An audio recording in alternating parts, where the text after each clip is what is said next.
Driving change in maritime. Welcome to another episode of Teqplay Vodcast series. With me today is Ben van Scherpenzeel, chairman of the ITPCO, and Andreas van der Wurff, a subject matter expert of the ITPCO. We will dive into port call optimization and setting the standards. We are looking forward to the conversation.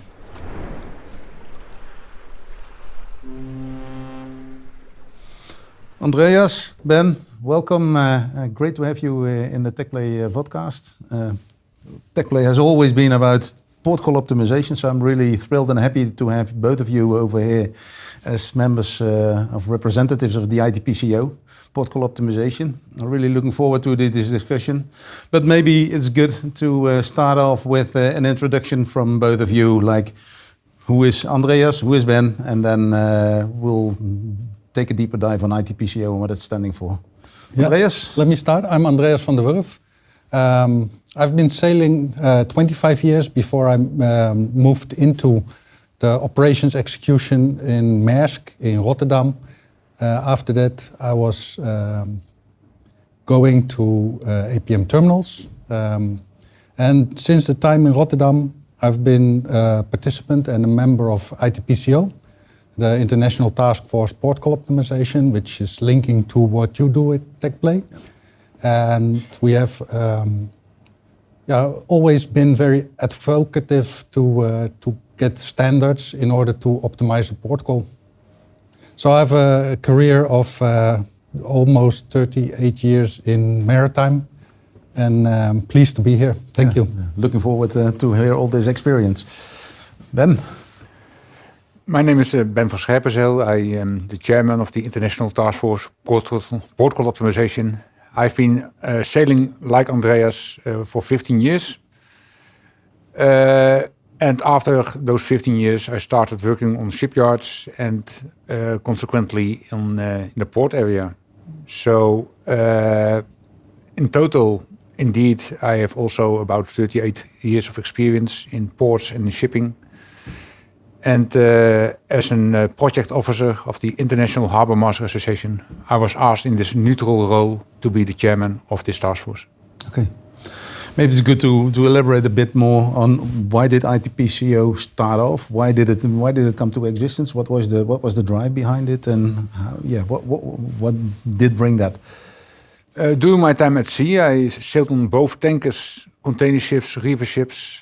And when I came ashore, we sat together with people from Shell and from Maersk doing a cup of coffee in a hotel in New York. And basically, they said, we have been, on a daily basis, we have 700 ships sailing around all over the globe per party. However, 100 of those ships are on a given day in different ports. And all those 100 different ports, they use different standards, have no data or different data. So how can we operate a fleet of ships without any basic data from port to port? We as ships, we have to comply with SOLAS. SOLAS says as a SOLAS ship, you need to have a minimum number of equipment on board to be a SOLAS vessel. How can it be there's no minimum requirement for ports to facilitate port-to-port shipping by SOLAS ships? It's a valid question, so that's how it all started in the very beginning. And I guess that goes back to your experience when sailing. I know this sentence that is going around, if you've seen one port, then you have seen one port. But how was that from your experience, Andreas? Not really, because of the differences, right? Yeah. It's really a challenge sometimes. If you look at, for instance, Germany, and I don't want to single out any country, but in Germany you have like the separate states. Mm-hmm. Going from Lower Saxony, you have like to fill out all your requirements for the authorities. Then you go to the state of Bremen. It's a different part, right? It's 2 hours sailing, but you still have to fulfill different requirements. And then you go to Hamburg, which is the state of Hamburg, is really different again. So that was one of the things that we experienced at sea, that there's so much variation and differences, specifically on quite busy coastal voyages. that made Maersk ask, why is there no standardization? And that was basically one of the triggers to form ITPCO, to look into this standardization in order to facilitate the administrative burden. And it has been quite an interesting journey, because ITPCO consists of a lot of members and supporters, and it's also very much the input from different angles in shipping that is participating in ITPCO. So the outset was port agnostic and trade agnostic. In that sense, I'm basically from container shipping. My background is in container shipping. But we also wanted to have tankers, like Ben mentioned, is a completely different environment for the shipping industry. And we wanted to have a port agnostic, trade agnostic approach to standardization. Okay. And that must have been an easy task, right, Ben? It was very easy. Now, that was indeed, as Andreas said, a very interesting journey. Of course, shipping started about 5,000 years ago, when the Phoenicians sailed to the port of Byblia in Lebanon. So one would think that after all those years, for the very basic data, be it if we talk about the terminal or berth or planning on arrival, planning of departure, those definitions did not exist, believe it or not. So we looked together with tanker shipping, bulk shipping and container shipping to the port call process. How does it look like for every trade, starting from the contractual phase to the operational phase? And again, looking at the very, very basic data. So what you need as a minimum for every port to operate safely berth to berth. Yeah, believe it or not, it is first about, do we talk about the same terminal? Which berths are operated by that terminal? 2 data elements for the nautical data. And the planned time of arrival by the boarding place, planned time of departure berth as operational data. So 2 locations, 2 times. That was all about how we started. But again, per object, it was difficult to realize standards, definitions, get it so rubber stamped by robust standardization bodies, like the International Hydrographic Organization, International Maritime Organization, standardization bodies that are respected by both the shipping companies and the port companies, and use existing standards that already existed in the supply chain industry regarding times and locations. Again, we as shipping, together with ports, are a very important node in the supply chain. So it's not our field of expertise, the supply chain. We focus on berth-to-berth navigation. But again, the data must be compatible with the rest of the supply chain. Okay. What did you see then as the biggest challenge in getting this alignment on the standard? Why is it complicated? IHO and IMO operate different in separation from each other. They have total different member states. They have different procedures. In the beginning, they were not harmonizing. So, for example, definition of a berth may not be the same definition as in IMO versus IHO. And if it is a berth, is it a pocket? Is it a line?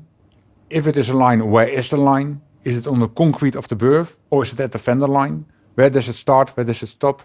Very pragmatic, very simple things for us as pragmatic operational people, but difficult to bring to an audience of hydrographic people or member states, which are not necessarily nautical people. So if you explain the reason behind our proposals, they understand. And again, we get a lot of good collaboration with IHO and IMO, but to get there, to find out the procedures, how to submit proposals, how to rubber stamp proposals, how to bring it together to IHO and IMO was a very interesting journey. And as Andreas said, we have in our task force a colorful group of people from both shipping lines and ports, all kinds of different ports, all kinds of different shipping lines. So also within our group, it was good to have so many different perspectives on only one standard. And I guess because everyone was already using the data, that people wanted to stick to the data definitions that they had themselves as a port. That is the main, because I think the standardizing bodies will not be opposing in one or the other way. Or was there still a difference in what would be a good standard from the IHO and the IMO? Yeah, that is the painful lesson of implementation an international standard in a local environment. For example, for DEFs, for chart datums, if a port is already using a chart datum for hundreds of years, it is a painful exercise to go and change to an international standard. Certainly, if there's a lot of data already existing, you have to clean up your databases. You have also a lot of people who need to be trained what the international standard is. But the end result is very rewarding, because all the customers coming to your port, they don't need to go through training exercises anymore to understand what is the chart datum in one port versus the other port, and how does that relate to the international standard. Okay. So that was something that you as a captain were used to, dealing with all those different formats and needing to understand? Yeah, and the standardization that we see now will also improve safety significantly, because like you know what you see, and you have the mental image of what you see. If you have to translate it, you have translation errors, etc. And that was also like what Ben alluded to. What we wanted to do with ITPCO is like perform a translation from like the pragmatic operational phase to the legislative or regulative phase. And there you see what Ben mentioned, the difference in understanding. Like for us, if we are sailing a vessel, it's very easy. You go alongside, you know, like this is the fender line, this is where your vessel berths.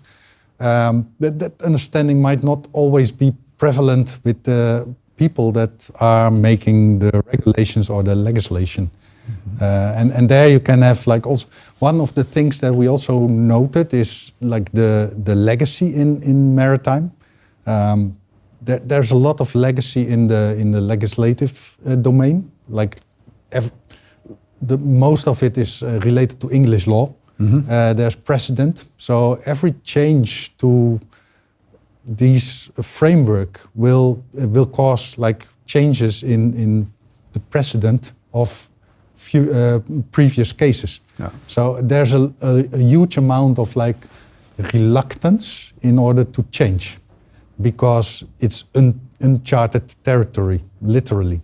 And that was also one of the things that we came to know, that like the process takes a lot of time. Yeah.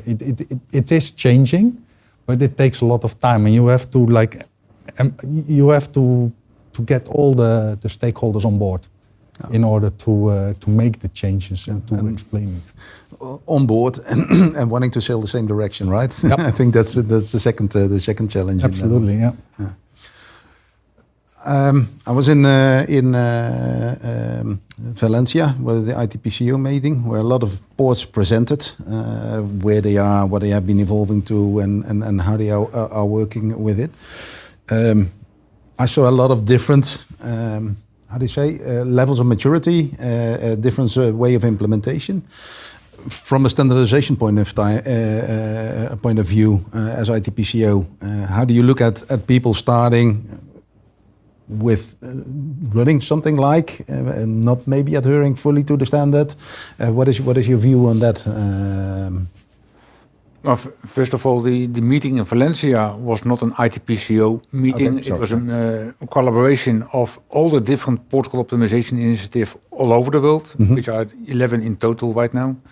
So it is already a very good start to see that all the different protocol optimization initiatives concluded we have to collaborate, we have to be more constructive in what we are doing, that we are all pulling into the same direction, that we will all embrace the IHO IMO standards, and if we come to one scope, one standard, one implementation.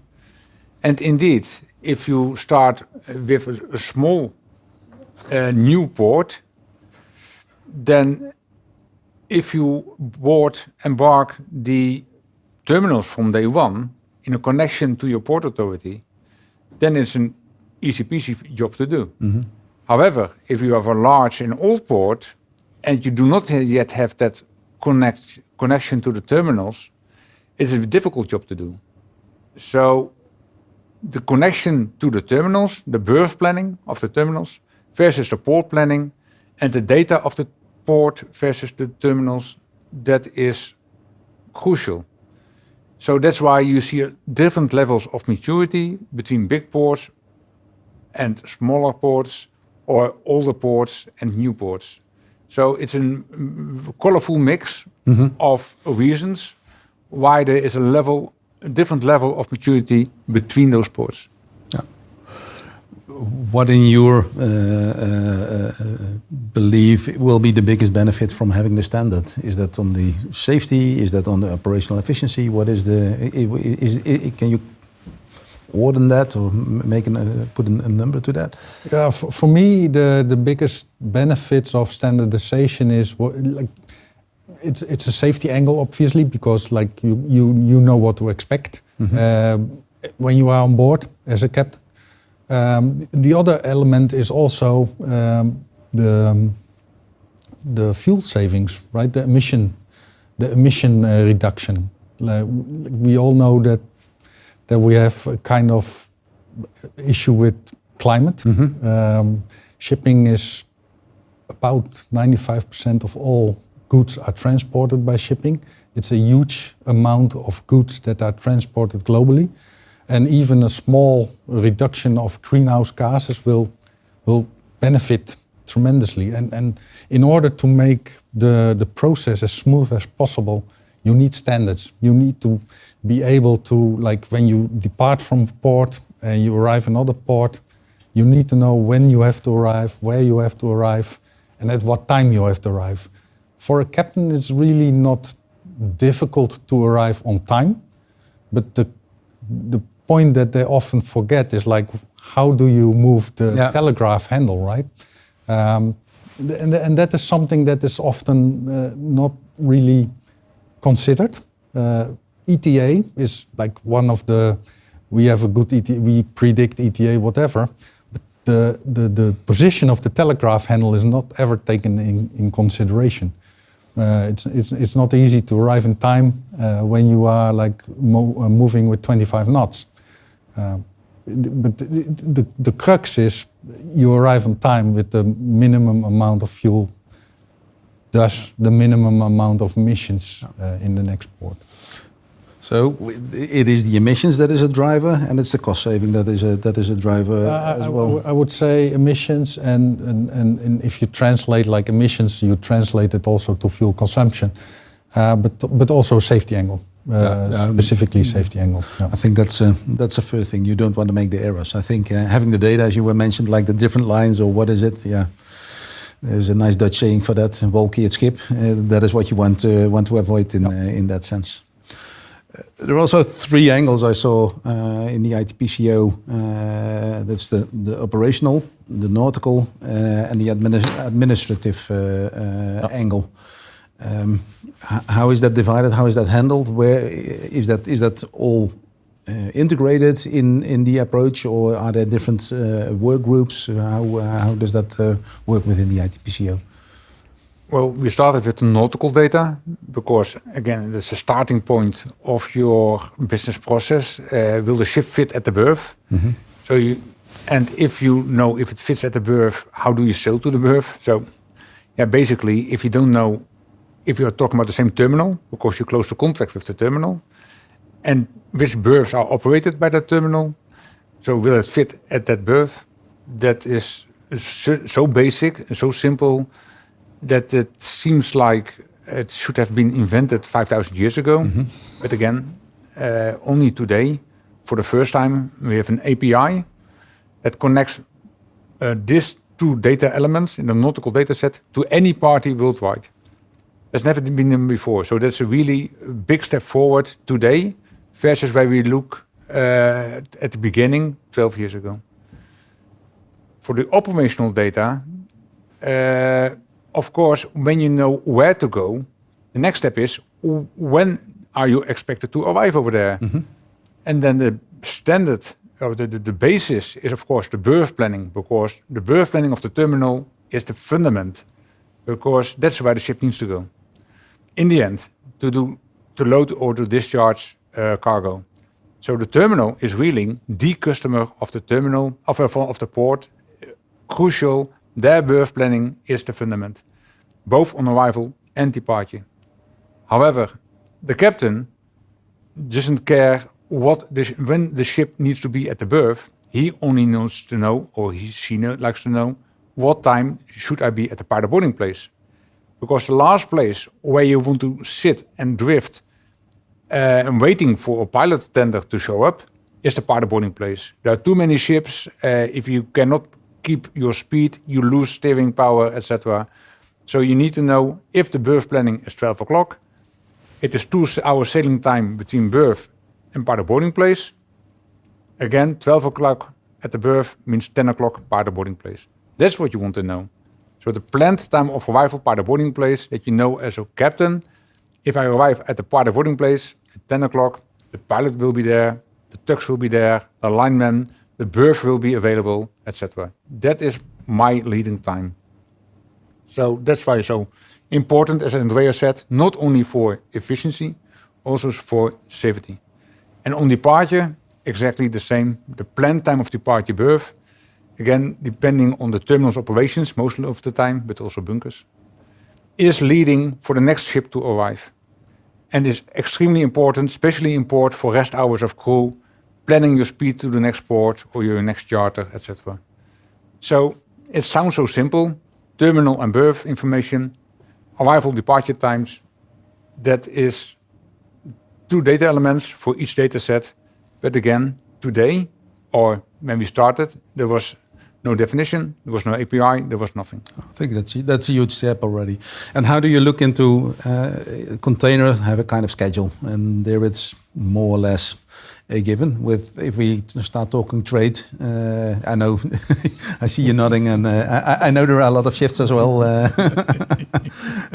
But especially if you look at bulk, wet bulk, dry bulk, I think tendering a notice of readiness, arrival at the anchorage, and being able to tender the notice of readiness is really the trigger point. How does that interfere in this standard approach of setting the standards? Are you taking into account the contractual part? As Andreas said, we do not try to change contracts, because there's a lot of jurisprudence. They don't like to change any clause in any contract. So what we do, we apply current clauses to our operations, allowing ships to optimize their speed, make sure that a ship understands they are an arrived ship, so they can adjust speed according to the clauses in the charter party. That has been put in operation already many years ago in a port like Newcastle in Australia. Yeah. It works. It's just that we are moving forward step by step. And the reason that we made the first step in the container segment is because a study of the IMO Global Industry Alliance showed that's where you have the biggest impact, we have the least contractual implications. That's why we started in the container segment in our port. But again, a different port may start in a different segment, depending on the impact of the port. But again, if we move to bulk and tankers, you have to understand it does not always make sense to start in a certain terminal type that's, for example, prone to trading, which is very volatile planning. Yeah, exactly. Or when you go to a bulk or tank terminal, which is more running a sort of floating pipeline to a refinery or to a factory where ships are already lined up and where you have a sort of predictable planning of ships coming in and departing. So you have to think twice before you start.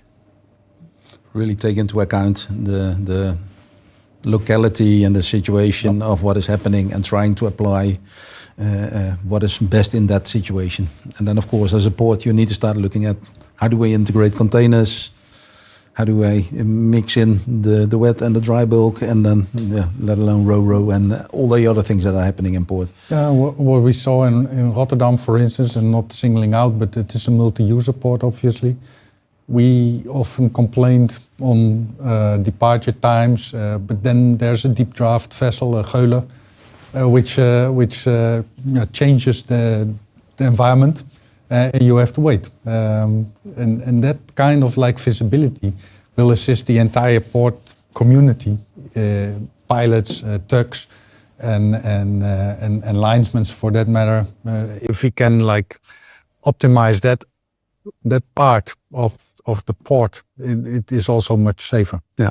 And I forgot to mention, it's good that Andreas mentions it. So the berth planning of the terminal also facilitates a much better capacity planning of the nautical services. A very important part in the entire port planning. Well, and how do you look from the standardization? Are you creating visibility on what is happening within a port? Based on that, you can make all kinds of decisions on from whatever angle is the best option. But decisions need to be made. I was having a chat with Hamburg, with the HWCC. They have been granted that responsibility to actually make a decision, even though that will be at loss or a cost for someone else, or will bring an advantage to someone else. In the standardization perspective, is that something that you are taking into account? Is that something as a next step on how to deal with all that visibility that you have created? Yeah, we obviously take it in consideration, and the outset was like the ITPCO in essence is like port and trade agnostic. But if the data elements are there, there's a lot of providers that assist shipping companies in making visualizing it for them, and also give the insights in what is happening in the port. And that was one of the outset. We as ITPCO we don't have a preference for service providers that use the data. That is something that is commercial, that is for the shipping lines, that is for the traders, whoever wants to use it. But the data elements are the same, and you can also do predictions or what have you not. But the outset is that we try to facilitate an optimal port call. Yeah. And the way or the route to that port call is up to the customers. Yeah. And one of the things that we also realized in this 13 years that we are having like the regular ITPCO meetings is like the importance of the terminals. In essence, like when we started out, like Ben mentioned, it was nautical data. The importance of the terminal data and the completion time of a terminal, which determines the arrival time of the incoming vessel, specifically in container, where you have like in 85-90% of the cases a berth exchange with another vessel. Yeah. It's crucially important. Yeah. And that gave an angle to the terminal data that now also like start to gain much more interest or like focus in order to also have that element included in the standards. Yeah, that's clear. So basically ITPCO has created the foundation of data exchange, which data elements should be named and set the standard over there, and the way of how people are deciding to collaborate on top of that. That is something to be decided locally or in the port, which governance model you will put on top of it. Is that the right way of framing it? Absolutely. It's up to each port authority of each port to implement it the best way they see it. And but again, the starting point is that we as ports recognize the importance of a robust standardization body for nautical and operational data. And make the data available again for two very basic yet important data elements. Yeah. And then you create a network of ports where you, as an operator of ships, if you are running 700 ships on a daily basis, you can connect to each port with the same API. So you don't have to build 8,000 different APIs to connect to 8,000 different ports, but just one API to collect data from all those different ports. Yeah. And ITPC has come a whole path, whole lengthy way, a lot of implementations. What do you see as the next step? What is the still an element that needs to be achieved within this standardization? Based on the meeting in Valencia, again, as you said, we had a colorful group of different ports on stage where they explained how important it is to do certain implementation steps. And having those ports together give input to a PCO guide, protocol optimization guide, where we see and the legal aspects, the hands-on implementation aspects, how you create this API, how to have a global access to this API, is now the next step, the hands-on implementation imports. Cool. Ben, Andreas, I really would like to thank you for the conversation. I really enjoyed it. There's so much more to talk about, but we're running out of time. Yeah. Ben, thank you very much. You're very welcome. Andreas, thank you. Yeah.